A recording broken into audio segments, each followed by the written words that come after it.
I was standing in an Arlington law office conference room, my U.S. Army captain's uniform impeccably pressed, when the man who had abandoned me 18 years prior walked in.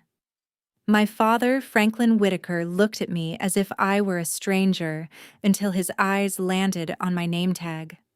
Minutes earlier, he had been smugly confident that he could bully me into signing a document to bail him out of a bankruptcy lawsuit.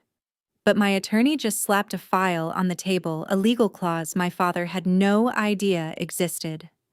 As he flipped to the final page, his arrogance vanished, replaced by a gray sheen of panic. The only person with the power to save his home and company was the daughter he had thrown away at 13. If you're drawn to stories about justice and challenging family boundaries, hit that like and subscribe button. Also drop a comment below, letting me know which city you're watching from and what time it is right now. But to truly understand why my father was reduced to begging me today, we have to go back to the winter when I was 13. Growing up in the affluent suburbs of Fairfax County, Virginia, you'd think there was enough prosperity to go around. Our house looked perfect from the outside: manicured lawn, a 2-car garage, and the kind of quiet neighborhood where the worst thing that happened was a neighbor forgetting to bring in their trash cans. But inside those 4 walls, a much more clinical and cold operation was underway. My father, Franklin Whitaker, didn't view our family as a unit of love. He viewed it as a portfolio. And in his eyes, I was a failing asset. From the time I was old enough to understand the value of a dollar, Franklin made it very clear that the family resources were reserved for the one worth investing in, my younger brother Landon. It wasn't just a preference. It was a doctrine.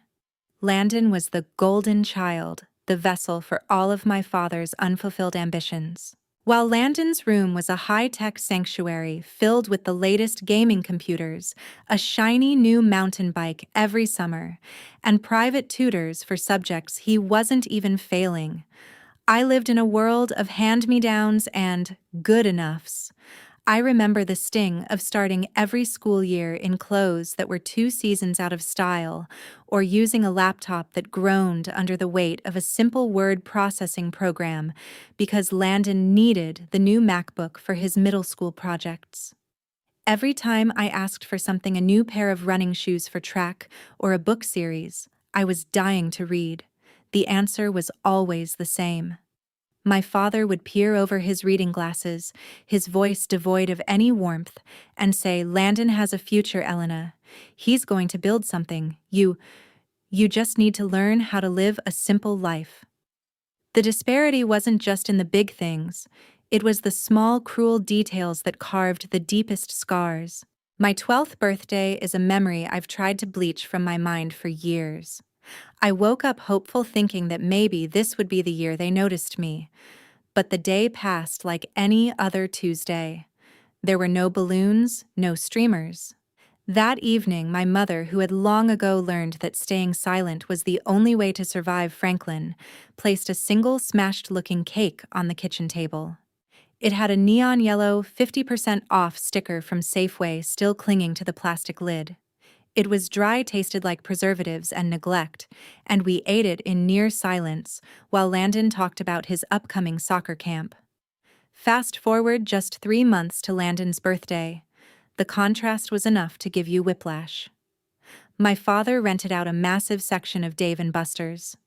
There were 30 kids there, an endless supply of game credits, and a 3-tier custom cake that probably cost more than my entire wardrobe.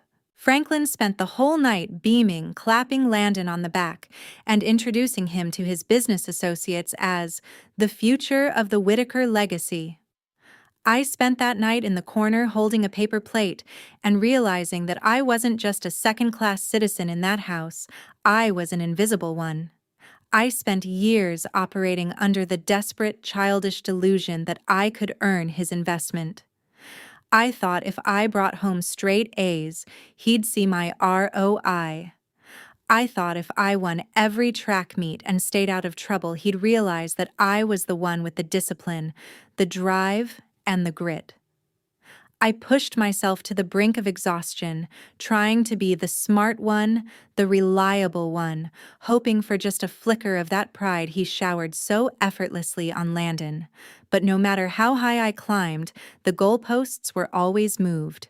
A perfect report card was met with a shrug and a, "That's expected," while Landon getting a C- was celebrated as a tough break for a busy guy. I was desperate for him to be proud of me, to look at me and see a daughter instead of a liability. I was so wrong. I didn't realize then that in my father's world you don't invest in things you've already decided are worthless. And the more I succeeded on my own, the more I became a threat to the narrative he'd built to justify his neglect. I was waiting for a good job, but what I was actually headed for was a collision course with a reality far colder than a clearance aisle birthday cake. The winter I turned 13, the air in Fairfax County felt brittle, like thin glass ready to shatter. I had spent months secretly preparing for the Virginia State STEM Merit Scholarship, a prestigious full-ride program for gifted students that included advanced boarding during the summers and a guaranteed path to elite universities. When the thick envelope arrived in the mail, my heart hammered against my ribs. I didn't just win, I was ranked top in the region. To me, this was the ultimate proof of my return on investment. I thought, finally, he has to see me now. I waited until dinner to present the letter. My father was mid-sentence discussing Landon's upcoming private hockey clinic, which cost a small fortune. I slid the acceptance letter across the mahogany table. "Dad," I said, my voice trembling with a mix of pride and terror, "I got the full scholarship. Everything is covered. Room, board, tuition, the whole STEM program." Franklin didn't smile. He didn't even pick up the paper. He squinted at it as if it were a bill he didn't intend to pay. He looked at my mother, then back at me, his expression hardening into something predatory. "You're going to decline it," he said flatly. The air left my lungs. "What? Why?" "It's a full scholarship, Dad. It costs you nothing." "It's about the optics, Elena, and the logistics," he snapped, finally grabbing the letter and tossing it back at me. "If you go away to this program, I have to adjust our family's tax filings and educational savings accounts. More importantly, Landon needs a dedicated tutor for his prep school entrance exams this winter. That money, the incidental funds we'd still have to spend on your travel and gear, is better used securing Landon's spot at Bishop Ireton. You're a girl. You'll find a way later. Landon needs the edge now." I felt a hot, prickly sensation behind my eyes. This isn't about Landon's tutor. This is my future. I earned this. I'm not turning it down. The silence that followed was deafening. My mother stared at her plate, her knuckles white as she gripped her fork. My father stood up slowly, his chair screeching against the hardwood floor. He was a tall man, and in that moment he felt like a mountain blocking the sun. "You will do as you're told," he hissed. "You are an expense I've tolerated for 13 years. Do not overstep." "I'm more than an expense." I shouted, the years of being second best finally boiling over. "I'm your daughter. I'm smarter than Landon. I work harder than Landon, and I'm actually going somewhere." The slap wasn't physical, but his words hit harder than any blow. He leaned in his face inches from mine, his eyes cold and dead. "You want to talk about facts? Fine. Here's a fact. You have never been a worthwhile investment, Elena. You are a drain on this family's potential. If you want to be so independent, go be independent." He grabbed me by the arm, not painfully, but with a terrifying dismissive force, and marched me toward the mudroom. He snatched my school backpack from the hook, shoved it into my arms, and opened the back door. The freezing Virginia wind slapped my face, a brutal contrast to the heated kitchen. "Dad, wait. Go find someone who wants to invest in a lost cause," he said. He threw the backpack onto the wooden porch and stepped back. "Maybe when you realize how little the world owes you, you'll learn some gratitude." The door slammed. The deadbolt clicked, a metallic final sound that echoed in the quiet night. I stood there for a long time, clutching my backpack to my chest. I expected the door to creak open. I expected my mother to sneak out with a coat or a key. I waited 10 minutes. 20. Through the frosted glass of the kitchen window, I watched the silhouettes move. I saw the kitchen lights flicker and die. Then the living room lights. Finally, the upstairs master bedroom light went dark. They had gone to bed. They had actually gone to sleep while their 13-year-old daughter stood in the snow in nothing but a thin sweater and jeans. The temperature was dropping fast, the frost already beginning to glisten on the porch railings. I sat down on the top step, pulling my knees to my chin, trying to tuck my hands into my armpits. The silence of the suburbs was haunting. Every house had a warm glow, a family, a life. I looked down the long, dark street and realized for the first time that I was truly alone. I had no phone, no money, and in the eyes of the man who was supposed to protect me, no value. Morning light in Virginia is beautiful, but that day, it felt like a cold mockery.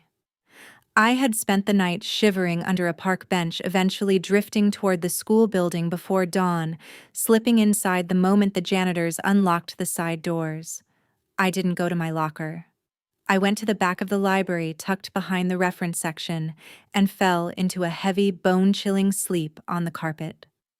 I woke up to the smell of old paper and peppermint. Margaret Collins, my advanced mathematics teacher, was standing over me. She was a woman in her late 50s with sharp eyes and a reputation for being the toughest grader in the county. She didn't scream, and she didn't call the police. She just looked at my frost-bitten fingers, my wrinkled sweater, and the tear-stained STEM scholarship letter still clutched in my hand.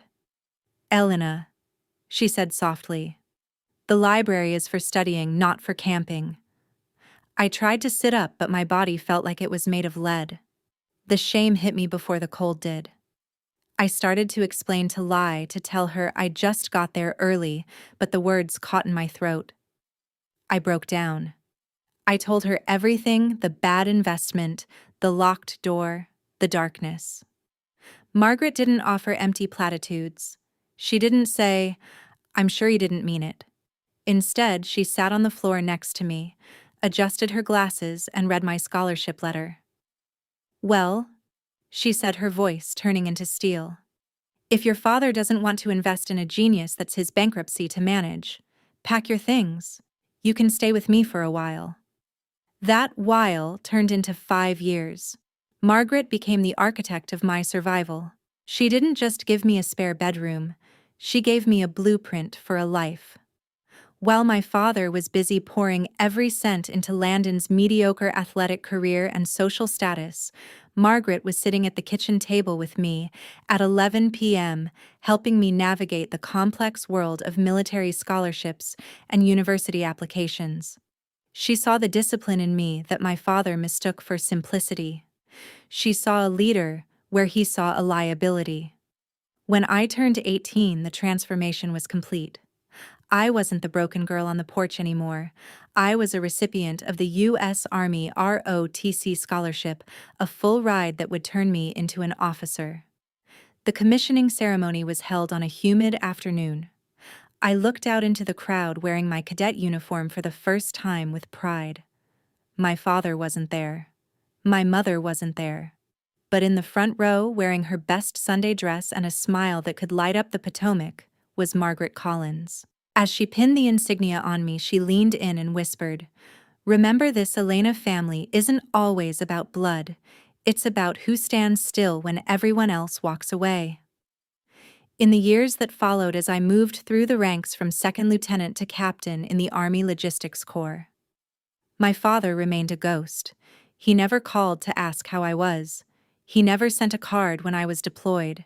He didn't even acknowledge my promotion. Well, that's not entirely true. He called exactly twice. The first time was 3 years into my service. Landon had crashed a luxury car Franklin hadn't insured properly, and the Golden Boy was facing a lawsuit. My father didn't ask how I liked the Army. He asked if I could liquidate some of my military savings to help the family through a rough patch. The second time was a year later. He wanted a short-term bridge loan for his flailing consultancy firm. No, I love you. No, I'm sorry. Just a request for a withdrawal from the daughter he had once labeled a drain on potential. I denied him both times, not out of spite, but out of a cold professional understanding of ROI. I had learned from the best after all. I told him the same thing he told me. I don't invest in things that don't yield a return. I thought that was the end of the Whitaker saga. I thought I had moved on. But life has a way of circling back, and a phone call from a lawyer about Margaret's estate was about to bring the golden child and his father crawling back into my life for one final desperate play. At 30, my life was defined by the structured, purposeful world of Fort Belvoir. As a logistics officer, my days were spent managing complex supply chains and ensuring that every moving part of the Army's machinery functioned with surgical precision. I had built a life of steel and discipline far removed from the emotional volatility of my childhood. But the foundation of that life was shaken to its core by a single devastating phone call. Margaret Collins had passed away. A sudden, massive stroke had taken the woman who had been my lighthouse in every storm. Returning to her house, the house that had actually been my home, felt like walking through a museum of my own survival. Every book on the shelf, every scuff on the kitchen floor whispered her name. But the true shock came during the reading of her will. Margaret had never been flashy. She drove an old Volvo and wore the same sensible sweaters for decades. I knew she was comfortable, but I didn't know she was a silent titan of the market. She left everything to me. Not just the charming brick house in Fairfax, but a diversified investment portfolio meticulously managed for 40 years. The bottom line was a staggering $2.4 million. In her final letter to me, she wrote, "Elena, you were the best investment I ever made. Use this to build the world you deserve." Grief is a private thing, or at least it should be. But when $2.4 million is involved, the vultures can smell the scent from states away. Barely 3 weeks after we laid Margaret to rest, the ghost of my past finally decided to materialize. I was sitting in a small coffee shop just outside the base when the door opened, and a man who looked like a decayed version of my memories walked in. Franklin Whitaker hadn't aged well. The arrogance was still there, but it was brittle now, stretched thin over a frame that looked weary and desperate. He wasn't alone. He was flanked by a man in a sharp, cheap suit who clutched a leather briefcase like a weapon. For a moment, we just stared at each other. I didn't stand up. I didn't salute. I didn't even blink. "Elena," he said, his voice attempting a warmth that felt like sandpaper. "It's been too long. I was so sorry to hear about your benefactor." I leaned back, my hand steady on my coffee cup. Her name was Margaret. "And you're 17 years late for a conversation, Franklin." He didn't flinch. The father persona dropped, instantly replaced by the cold businessman I remembered. He signaled his lawyer, who slid a thick manila envelope across the scarred wooden table. "Let's not waste time with pleasantries," Franklin said, his eyes narrowing. "We've looked into the circumstances of Margaret Collins' final years. It's quite clear what happened. You used your position, your military influence, and your history with her to manipulate an elderly, vulnerable woman into rewriting her estate. It's elder abuse, Elena. It's undue influence." I felt a cold laugh bubbling in my chest. Elder abuse. She was sharper than you are now until the day she died. She saved me from the street where you left me. "The courts won't see it that way." The lawyer interrupted, his voice oily. "We have filed a formal lawsuit contesting the will. However, Mr. Whitaker is a reasonable man. He's willing to let this unfortunate misunderstanding go if you agree to a settlement. $1 million. We split the liquid assets, you keep the house, and we walk away. If not, we drag your name through the mud. We go to your commanding officer. We make sure the Army knows their captain is a predatory gold digger." Franklin leaned in, a flicker of the old predatory smirk returning to his face. "Think of it as a family tax, Elena. You've had a good run. Now it's time to pay back the family you turned your back on."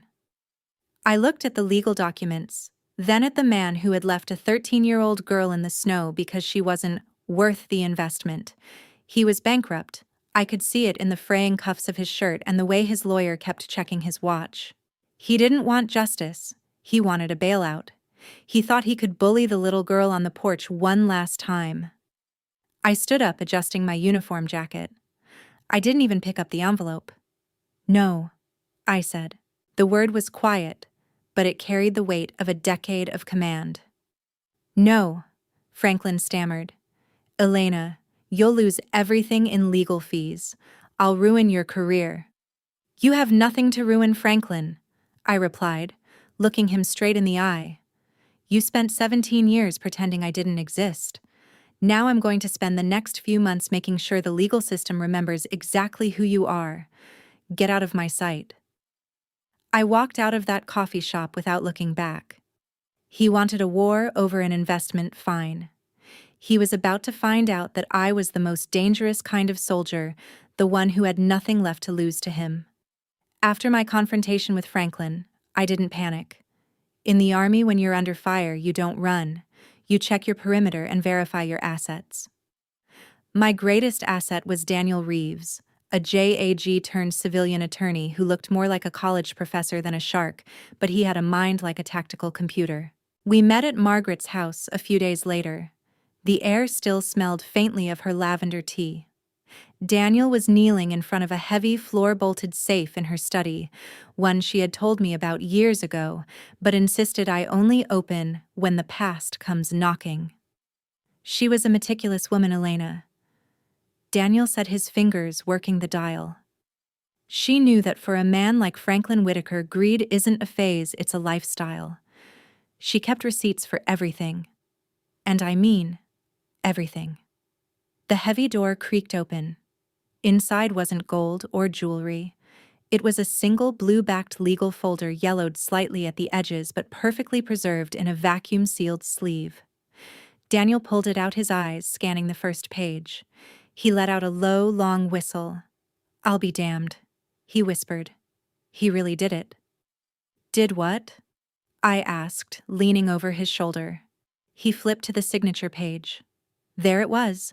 The bold, arrogant scrawl of Franklin Whitaker, dated 18 years ago, just 1 week after he had locked me out in the snow. Beside it was Margaret's elegant script and a Maryland notary's official seal. It was a voluntary termination of parental rights. "Look at the fine print, Elena," Daniel pointed out. "In exchange for Margaret Collins assuming full financial liability for you, basically taking you off his balance sheet so he didn't have to pay child support or insurance, he legally severed all ties.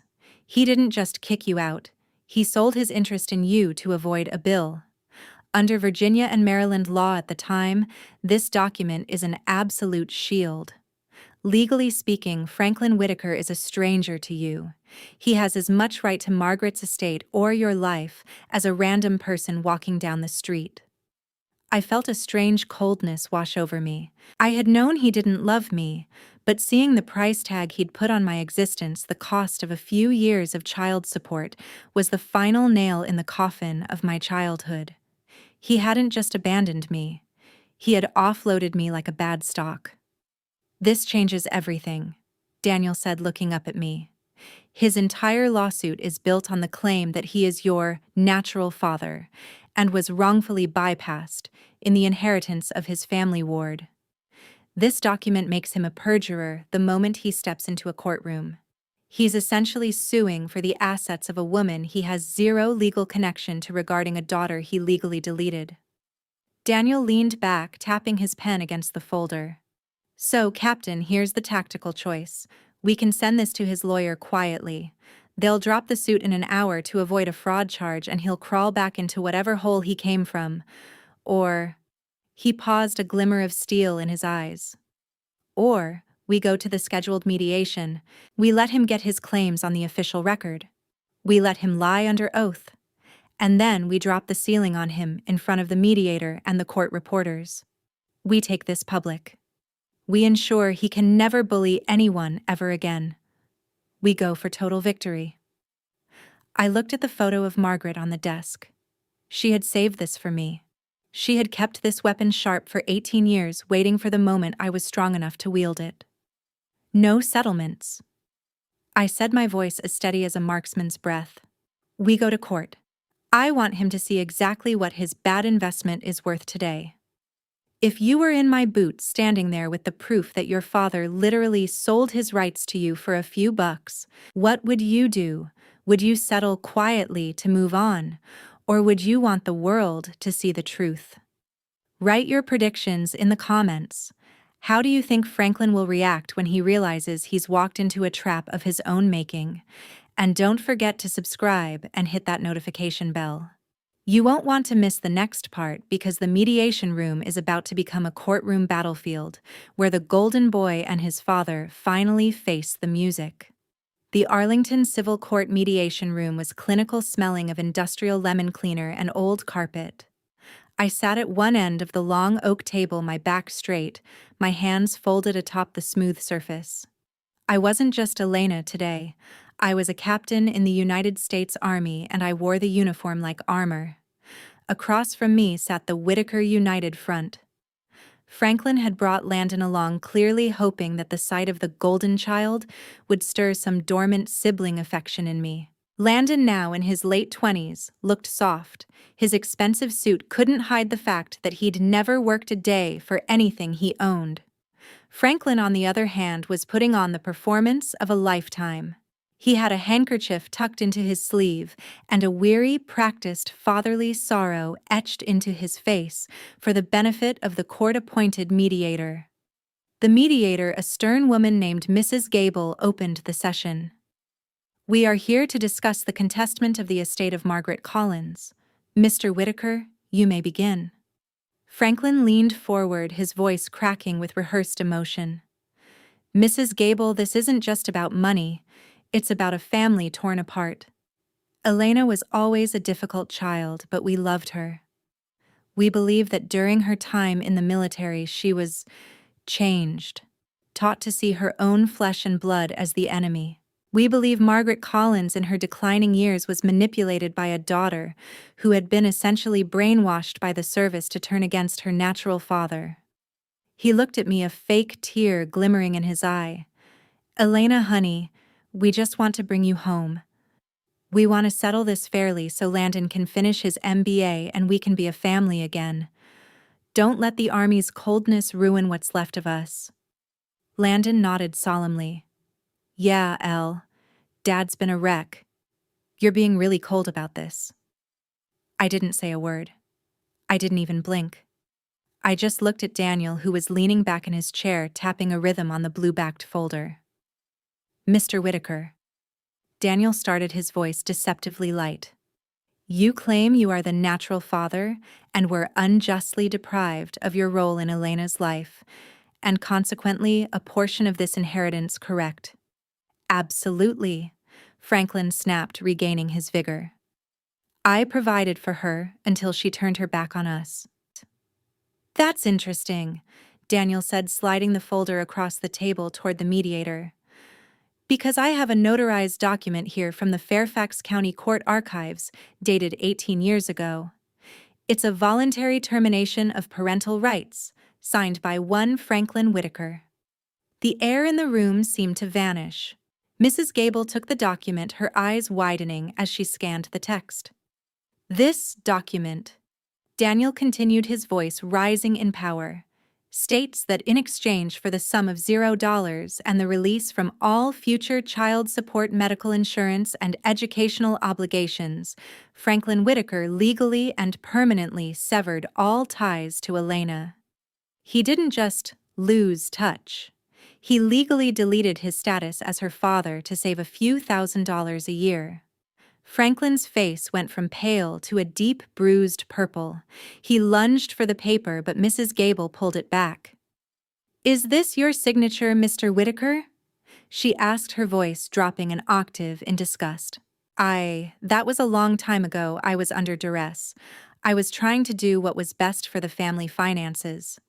Franklin started to stammer, but then his desperation turned to rage. He stood up, slamming his hands on the table. "You ungrateful little brat! You've been sitting on this! You let me come here just to humiliate me." He started shouting a barrage of insults about how I was a snake in the grass and how military life had turned me into a robot. Landon looked like he wanted to crawl under the table, his golden boy facade crumbling as he realized the family legacy was built on a foundation of legal abandonment. I stayed perfectly still. In the army, they teach you how to maintain your bearing under fire. You don't react to the noise. You focus on the objective. I watched his spit fly, watched the veins throb in his neck, and I felt nothing. No anger. No sadness. Just the quiet satisfaction of a mission accomplished. "Mr. Whitaker." "Mrs." Gable said, her voice like a whip. "Sit down, now, or I will have the bailiff remove you and refer this matter to the district attorney for attempted fraud." The room went silent save for Franklin's heavy, ragged breathing. He sank back into his chair, looking small-old and utterly defeated. The man who had once been a mountain in my eyes was now just a pile of rubble. I leaned forward just an inch, looking him directly in the eye for the first time. "You were right about one thing, Franklin," I said quietly. "The Army did change me. It taught me that an officer is only as good as their word, and your word isn't worth the paper you signed 18 num ago." The silence in the mediation room was thick, heavy with the weight of 18 years of buried secrets. Franklin sat slumped in his chair, his face a mottled shade of red, while Landon stared at the floor, suddenly realizing the golden child lifestyle had been funded by the literal sale of his sister's place in the family. Daniel Reeves didn't let the silence linger. He reached into the blue folder one last time and pulled out a single sheet of cream-colored stationery. The handwriting was unmistakable, Margaret's elegant, upright script. "Before we conclude," Daniel said, his voice calm but resonant, "I have a personal letter addressed to this proceeding written by Margaret Collins 6 months before her passing. She anticipated this day. She knew exactly who she was dealing with." He cleared his throat and began to read. "To whom it may concern, and specifically to the man who gave up his daughter for the price of a few saved dollars, Elena does not need the family that abandoned her. She stopped being a Whitaker the night she was locked out in the cold, but she became something far greater. She built a life of honor service and unshakable strength entirely on her own. My estate isn't a windfall for a family in need. It is a fortress for a woman who earned every brick of it. Franklin, you didn't just lose a daughter. You lost the privilege of even knowing the incredible officer she has become. This legacy is hers and hers alone." The words hit the room like a physical shockwave. Franklin flinched as if he'd been struck. For a moment I saw a flicker of something in his eyes, not regret for the pain he caused, but the agonizing realization that he had gambled away a winning hand. He had discarded a captain, a leader, and a millionaire, all to save a few bucks on a bad investment. But Franklin Whitaker was a man who couldn't accept a loss. He looked up, his eyes darting between the mediator and me, trying to find one last crack in the armor. He tried to soften his voice, reaching out a hand across the table in a gesture that was as hollow as his soul. "Elena, please." He whispered, the predatory edge replaced by a pathetic whining tone. "Letters and legal papers. They don't change the blood in our veins. I made mistakes, yes. I was under pressure. But at the end of the day, despite everything, we are still family. You're a Whitaker. You can't just turn your back on your own father and brother when we're struggling. It's just not right." Landon looked up then, a desperate hope in his eyes.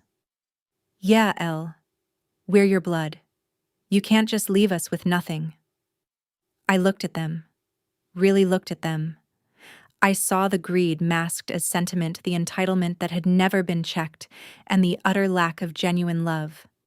I felt the weight of my uniform on my shoulders, the rank on my chest, and the memory of Margaret's warm kitchen. No, Franklin, I said.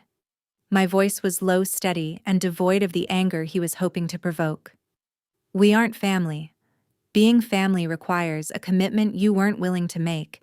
You didn't just make a mistake. You did a cost-benefit analysis on your own child and decided I wasn't worth the entry fee. You signed the papers. You notarized the end of our relationship. I stood up the chair, clicking softly against the floor. You ended our family the night you locked that door when I was 13. I'm not a Whitaker anymore. I'm Captain Elena Whitaker of the United States Army, and I don't negotiate with people who view me as an expense. Franklin's lawyer, a man who clearly knew when a ship was underwater, didn't even wait for his client to respond. He started packing his briefcase with frantic speed. Mrs. Gable? The lawyer said to the mediator, not even looking at Franklin. My firm is withdrawing the contestment effective immediately. There is no legal merit to our claim in light of the termination of parental rights. We are finished here. The lawyer walked out without a word to his clients. Franklin and Landon stood up slowly. The arrogance was gone, replaced by a crushing public humiliation. They had come here expecting a payday. They left with the entire room, the mediator, the court reporter, and the lawyers looking at them with pure, unadulterated disgust. They walked toward the door in a silence so profound it felt deafening. No one spoke. No one offered a hand. They just slunk out of the room like shadows disappearing into the light. As the door clicked shut behind them, Daniel let out a breath and smiled. Well, Captain. Mission accomplished. I looked out the window at the Arlington skyline. The sun was setting, casting long golden shadows over the city. For the first time in 18 years, the wait was gone. The debt was settled. A week after the legal dust had settled in Arlington, my inbox pinged with a notification that made my stomach do a cold flip. It was an email from Franklin Whitaker. Part of me wanted to hit delete immediately, but the disciplined officer in me needed to know exactly what the enemy's next move was. The subject line was simple. I'm sorry, Elena. As I read through the 3 long, rambling paragraphs, I realized it wasn't an apology at all. It was an audit of his own victimhood. He didn't ask for my forgiveness. He asked for my understanding. He spent the first half of the email blaming the volatile economic climate of the mid-2000s and the crushing pressure of maintaining the family's social standing in Fairfax County. He wrote that he had no choice but to prioritize Landon's education because Landon was fragile, whereas I was strong enough to survive anything. He actually tried to frame his abandonment of a 13-year-old girl as a compliment to my character. He claimed that signing those legal papers was a strategic sacrifice made in a moment of financial desperation, and that he had spent every day since then wondering where his brave little girl was. It was a masterpiece of gaslighting. 2 days later, I sat down with Dr. Eris Thorne, a senior psychologist consultant at Fort Belvoir, who specialized in high-stress behavioral analysis. I slid a printed copy of the email across his desk. He read it once, then again, his expression remaining as neutral as a stone wall. Finally, he looked up and sighed. Captain, in my professional opinion, what you're looking at is a textbook case of a classic manipulation letter, Dr. Thorne said. Notice the lack of accountability. He uses we and the economy as the villains while he paints himself as a man forced into a corner. He's not sorry for what he did to you. He's sorry that the bad investment he wrote off turned into a multi-million-dollar asset he can no longer access. This isn't a father reaching out to a daughter. This is a predator trying to find a new angle of approach. He handed the paper back to me. He's counting on your sense of duty, the very thing the Army instilled in you to make you feel responsible for his failure. Don't let him weaponize your honor against you. I walked out of his office and stood in the bright Virginia sun, feeling the weight of the last 18 years finally losing its grip. I opened the email on my phone one last time. I didn't need 1,000 words to counter his lies. I didn't need to explain my pain or justify my success. Silence is the ultimate boundary, but I wanted to make sure the door was dead-bolted this time. I typed a single sentence, "Please do not contact me again." I hit send and immediately blocked his address, his phone number, and Landon's social media accounts. I deleted the thread and tucked my phone into my pocket. And for the first time in my life, truly for the first time since that freezing night on the porch, I felt a profound, echoing sense of peace. The ghost of the girl waiting for her father to come to the door was gone. In her place stood a woman who knew exactly what she was worth, and she didn't need a Whitaker to validate the price tag. The silence that followed the blocking of my father's email wasn't empty. It was full of the life I had finally reclaimed.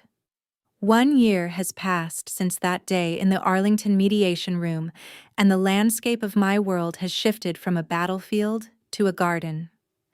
I decided that the $2.4 million Margaret left me wasn't meant to be sat upon or used for luxury. It was seed money for a different kind of justice. Using her estate, I established the Margaret Collins Scholarship Fund.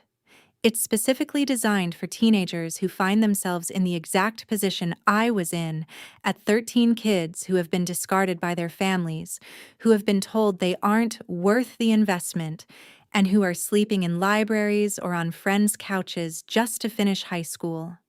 The fund doesn't just pay for tuition, it provides a safety net housing mentorship and a message that says, someone is investing in you. Every time I sign a scholarship check for a young woman who wants to study engineering or a boy who wants to join the ROTC, I feel Margaret's hand on my shoulder. I am no longer the victim of a bad investment. I am the architect of 1,000 new futures. I am still serving in the U.S. Army, now eyeing a promotion to major. People often ask me why I stay in such a demanding profession when I could retire and live off my inheritance in a villa somewhere. My answer is always the same. The Army taught me what loyalty looks like. It taught me that a unit is a group of people who would bleed for you regardless of whose DNA is in their veins. I've finally made peace with the girl on the porch. I realize now that her father didn't lock her out because she was worthless. He locked her out because her light was so bright it exposed his own shadows. He didn't deserve her, and he certainly doesn't deserve the woman she became. Through this journey, I've learned the most important lesson of my life, one that no textbook or drill sergeant could ever fully articulate. Family isn't the people who happen to share your blood. Family is the people who refuse to leave when the lights go out. It's the teacher who opens her door. It's the lawyer who fights for your truth. It's the fellow soldier who carries your pack when you're too tired to walk. Those are my people. That is my blood. If Elena's journey made you rethink your own family boundaries or reminded you of your own worth, please take a moment to subscribe and turn on the notification bell. Your support helps these stories of quiet justice reach the people who need them most. In the description below, I've linked several other stories of resilient individuals who rose from the ashes of family betrayal to build empires of their own. You are never alone, and your value is never determined by someone else's inability to see it. Thank you for listening to my story.